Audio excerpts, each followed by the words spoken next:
दुनिया में जब से फैलल अरे कोरोना महामारी भैया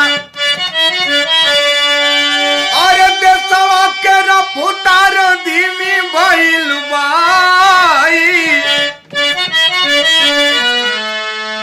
करे नाही काम कौनो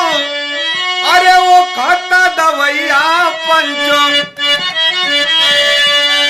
अरे ये करे आगे भइल बाटे देशवा नु लाचार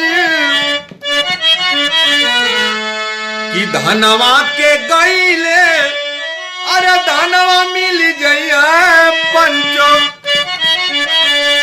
अरे जिंदगी के गईल नहीं जिंदगी मिली भाई कि सावधानी सुरक्षा कर एक बाबू पैया भैया साबुन पानी का मुच्छा से अरे कैला बचाऊ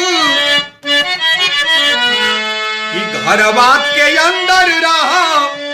अरे कहला ससनवा पंचो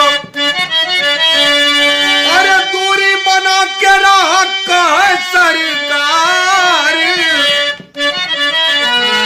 कि डॉक्टर सुरक्षा कर्मी